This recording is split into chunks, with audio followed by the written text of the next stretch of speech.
အင်ဂျယ်ကလည်းမိုက်စီကိုပြန်သွားခြင်းစိတ်လုံးဝမရှိအောင်ကိုတန်မိုးမဲ့တယ်လို့ခံစားစေချင်တာကြောင့်ပေါ်နဲ့အတူတစ်တော်ထဲမှာမဖွဲမရပြုမှုတွေလုပ်ခဲ့ပါတယ်ဒါပေမဲ့မြို့နဲ့နီးလာတဲ့အခါပေါ်ကသူ့ရဲ့နာမည်ကုန်သတင်းကိုထိခိုက်မှာဆိုလို့ပြည်တစားမနဲ့အတူရှိနေတာကိုလူတွေမမြင်စေချင်တာကြောင့်လဲပေါ်ကနေတွန်းချခဲ့ပါတယ်သူ့ရဲ့ရည်ရွယ်ချက်ကိုတည်သွားတဲ့အင်ဂျယ်ကလဲပေါ်ကနေစင်းရင်ငါကလူကောင်းတစ်ယောက်မဟုတ်ပေမဲ့ဘယ်တော့မှလူရောင်ဆောင်ပြီးမနေခဲ့ဘူးမင်းကတော့မိုက်ပေးထားတဲ့ပစ္စည်းဥစ္စာတွေကိုခံစားနေရတဲ့သူချစ်တဲ့မိန်းမနဲ့အတူနေပြီးလူရင်ကြီးလိုဟန်ဆောင်နေတာပဲမင်းကတော့အစွန်းရောက်တဲ့အတူအယောင်လူလိမ်ပါပဲလို့ကဲ့ရဲ့ခဲ့ပါတယ်ပြီးတော့နောက်ကိုလှည့်မကြည့်ပဲထွက်သွားခဲ့ပါတယ်မူလကအင်ဂျယ်ကပြည်တစားအိမ်ကသူပိုင်ဆိုင်တဲ့ပစ္စည်းတွေကိုပြန်တောင်းဖို့မြို့ကိုပြန်လာခဲ့တာဖြစ်ပေမဲ့အဲ့ဒီနေရာဟာမီးလောင်ပြီးပျက်စီးသွားပြီဆိုတာကိုတွေ့ခဲ့ရပါတယ်လွန်ခဲ့တဲ့တလကျော်ကလူတစ်ယောက်ကမီးရှို့ခဲ့တာကြောင့်မန်နေဂျာနဲ့အချိန်မီမပြေးနိုင်တဲ့ပြည်တစား2ယောက်တိတ်ဆုံးသွားခဲ့ပါတယ်မြို့ပေါ်မှာသွားစရာမရှိတော့တဲ့အင်ဂျယ်ဟာတခြားပွဲစားတစ်ယောက်စီမှာအလုပ်လုပ်ခဲ့ရပါတယ်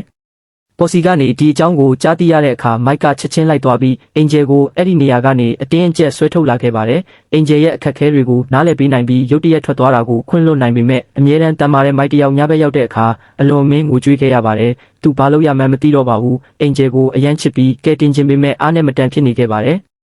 မိုက်ဝမ်းနဲ့နေတာကိုမြင်တဲ့အခါအင်ဂျယ်ကသူ့ကိုယ်သူအလွန်တရာညစ်ပတ်တယ်လို့ခံစားရတာကြောင့်မြစ်ထဲကိုခုန်ဆင်းပြီးတညလုံးစေးကြောနေခဲ့ပါတယ်။မိုက်ရှာတွေ့တဲ့အချိန်မှာသူ့အရေးပြားတွေတောင်ကွာကျနေပြီဖြစ်ပါတယ်။အင်ဂျယ်ကငါ့ရင်ထဲမှာမကောင်းဆိုးဝါးတွေပြည့်နေတယ်ဘလို့ဖဲထုတ်ရမလဲမသိဘူးဘလို့ချစ်ရမလဲလည်းမသိတော့ဘူးလို့ပြောခဲ့ပါတယ်။မိုက်ကလည်းသူ့ရဲ့အရင်ကကြုံတွေ့ခဲ့ရတဲ့အတွေ့အကြုံတွေကိုပြောပြခဲ့ပါတယ်။အတိတ်ကိုလုံးဝဆွန့်လွတ်ဖို့ခက်ခဲပေမဲ့ပြတ်သားမှုနဲ့ဇွဲရှိနဲ့ဆိုရင်အောင်မြင်ဖို့တေချာတယ်လို့အားပေးခဲ့ပါတယ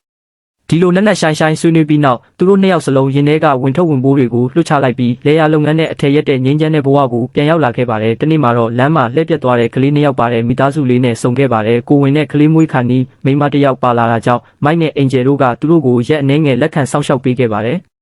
နောက်ပိုင်းမှာကလေးမွေးဖွားလာခဲ့ပြီးဟိုဘက်ဒီဘက်လှည့်လည်နေတဲ့မိသားစုလေးဟာဒီလေယာမှာပဲအခြေချဖို့ဆုံးဖြတ်ခဲ့ကြပါတယ်။ကလေးတွေကိုအယမ်းချစ်တဲ့မိုက်ကဒီသတင်းကိုကြားတဲ့အခါအလွန်တရာဝမ်းသာသွားခဲ့ပါတယ်။အလုံးမရှိတဲ့အချိန်ဆိုကလေးကိုပွေ့ချပြီးလက်မလွတ်ချင်အောင်ဖြစ်နေတတ်ပါတယ်။ဒါကိုမြင်တဲ့အခါအင်ဂျယ်ကသူ့အရန်ကကိုဝင်ရှိဖူးပြီးနောက်ထပ်ကလေးမမွေးနိုင်တော့ဘူးဆိုတာကိုရိုးသားစွာဝန်ခံခဲ့ပါတယ်။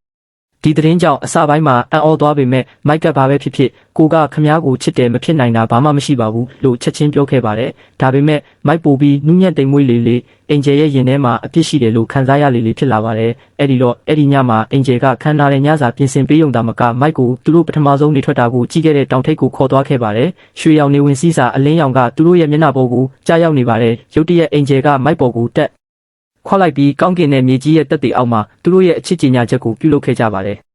ဒါပေမဲ့နောက်တနေ့မနက်မှာတော့အင်ဂျယ်ကလက်စွပ်နဲ့စာတစောင်ကိုခြံထားခဲ့ပြီးမိုက်ရဲ့ဘဝကနေထပ်ပြီးထွက်သွားခဲ့ပါတယ်ဒီတစ်ခါမှာတော့မိုက်ကလိုက်မရှာတော့ပါဘူးဘာလို့လဲဆိုတော့အင်ဂျယ်ကသူ့ရဲ့ကိုယ်ပိုင်ခီးလန်းကိုအဆုံးသတ်ဖို့လိုအပ်တယ်ဆိုတာကိုနားလည်လို့ပါပဲမဟုတ်ရင်သူဆက်နေရင်တောင်စစ်မှန်တဲ့ပျော်ရွှင်မှုကိုရမှာမဟုတ်ပါဘူး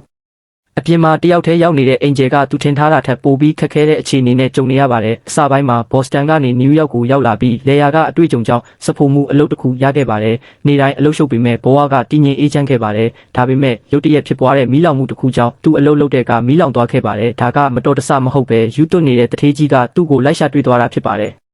်အင်ဂျယ်ထွက်ပြေးသွားကြတဲ့ကထိုတထေးကြီးဟာသူ့ကိုကူညီခဲ့တဲ့မိန်းမကိုပါတပ်ပစ်ခဲ့ပြီးသူ့ရဲ့ဒီနေရာကိုတောက်တလေမှရှာဖွေတာမရက်ခဲ့ပါဘူးအခုလိုပြည်တစားဘဝကိုပြန်ရောက်သွားတာကိုတွေ့ရတဲ့အခါတထေးကြီးရဲ့ဒေါသတွေပျောက်သွားပြီးအလွန်မင်းပျော်ရွှင်သွားခဲ့ပါတယ်မကြခင်မှာပဲအင်ဂျယ်ကိုပြည်တစားအိမ်ကိုပြန်ခေါ်သွားခဲ့ပါတယ်ဒီမှာတော့ဘဝကစီကားပြီးလူတွေဟာမူရစ်တောင်းကျမ်းနေကြကနက်ဖြန်ကိုမတွေးပဲပစ္စုပန်ကိုပဲခံစားချင်နေကြပါတယ်အဲ့ဒီညမှာပဲရောင်းချခံရတော့မှဖြစ်လို့အင်ဂျယ်ကိုအိတ်ခမ်းနဲ့အတင်းတွန်းပို့ခဲ့ပါတယ်အခန်းထဲဝင်လိုက်တာနဲ့အသက်8နှစ်အရွယ်ကလေးမလေးတစ်ယောက်ကိုတွေ့လိုက်ရပါတယ်ချက်ချင်းပဲအိမ်မက်ဆိုးတွေလိုမှတ်ညံတွေဝင်ရောက်လာပြီးနာကျင်စွာနဲ့မြေပြင်ပေါ်ကိုလဲကျသွားခဲ့ပါတယ်